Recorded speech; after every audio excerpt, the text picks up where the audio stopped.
Olá, Deus abençoe a você e a sua família, em nome de Jesus. Eu tenho uma palavra para a tua vida nesse dia, que fica em Gênesis no capítulo 6, a partir do versículo 1. Olha que coisa interessante. Deus ele chama Noé e dá a ele uma responsabilidade: construir algo extraordinário, faraônico, fazer com que Noé pudesse marcar não só um tempo, mas marcar uma história.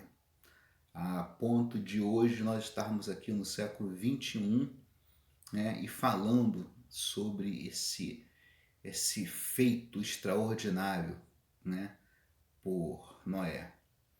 E eu fiquei me perguntando, qual o segredo desse homem para ter conseguido fazer algo nessa proporção? E quando eu li esse capítulo, né, eu entendi que o segredo dele para fazer algo tão astronômico como foi feito era, primeiro, ele andar com Deus. A Bíblia diz que Noé, ele andava com Deus. Olha que coisa tremenda. E não tem como andar com alguém se você não tiver relacionamento com esse alguém, se você não tiver intimidade. E é justamente o que Noé tinha com Deus. Noé tinha relacionamento e Noé tinha intimidade.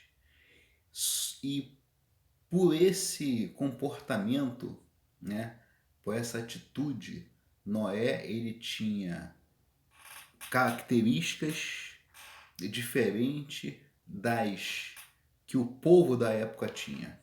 Enquanto todo o povo estava sendo considerado por Deus, né, como um povo pecador, um povo reprovado, um povo que merecia ser aniquilado da face da terra, Noé ele estava sendo aprovado, e além disso, Noé estava sendo conduzido por Deus a construir a arca. Olha que coisa linda.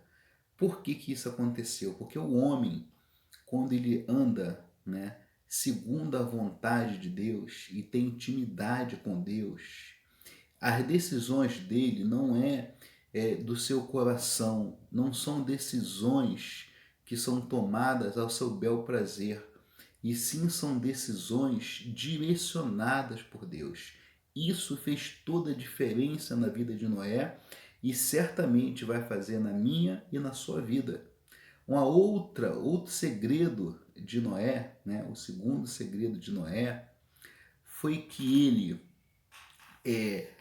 criou os seus filhos e trouxe para sua casa uma atmosfera espiritual, a ponto de a sua família não se contaminar com o povo que estava sendo reprovado.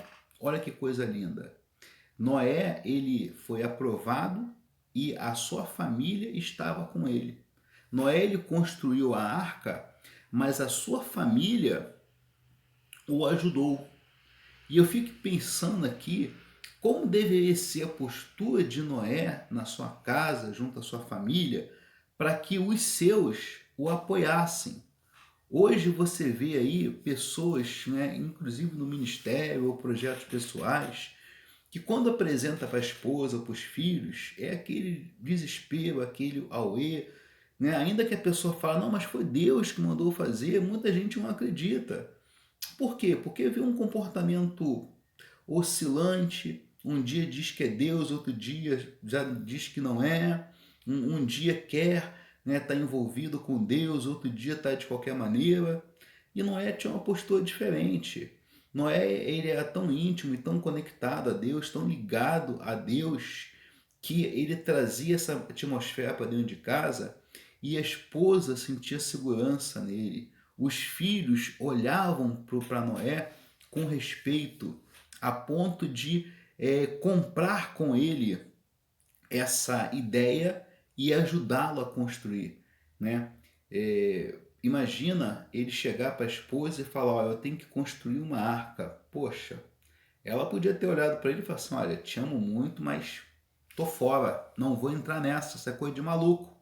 Os filhos podiam ter olhado para o pai e falar assim: "Pai, tudo bem que eu tenho que te prestar respeito, moxa, mas assim é demais. O senhor não está delirando, tem certeza, né?" Mas não, a família juntou, olhou para o projeto de Noé como fosse o seu projeto e atuou junto com ele. Entendeu? Segundo segredo de Noé foi ser, né, foi trazer para sua casa essa atmosfera espiritual, gerar dentro da sua casa essa atmosfera espiritual, para que o nome de Deus seja glorificado. E o terceiro segredo de Noé, olha que coisa linda. O terceiro segredo de Noé foi ele ter o entendimento de obedecer a Deus sobre todas as coisas. É preciso que a gente não somente obedeça, mas para que a gente compreenda o porquê de obedecer, né? Não adianta simplesmente fazer por fazer ou fazer de forma a reclamar, a murmurar. Noé, ele entendeu o propósito de Deus. Quando a gente entende o propósito de Deus, a gente faz com alegria, com dedicação, com prazer, porque aquele propósito passa a ser nosso também. Da mesma forma que Noé comprou o propósito de Deus, da mesma forma a família comprou o propósito de Noé. E tudo aconteceu para que o nome de Deus fosse glorificado. E a história de Noé marcou não somente um momento da vida dele, mas alcançou outras gerações, a ponto de nós estarmos aqui hoje no século 21 falando do feito de Noé. Eu quero que você entenda, que você guarde isso para o teu coração. Você também pode fazer coisas extraordinárias.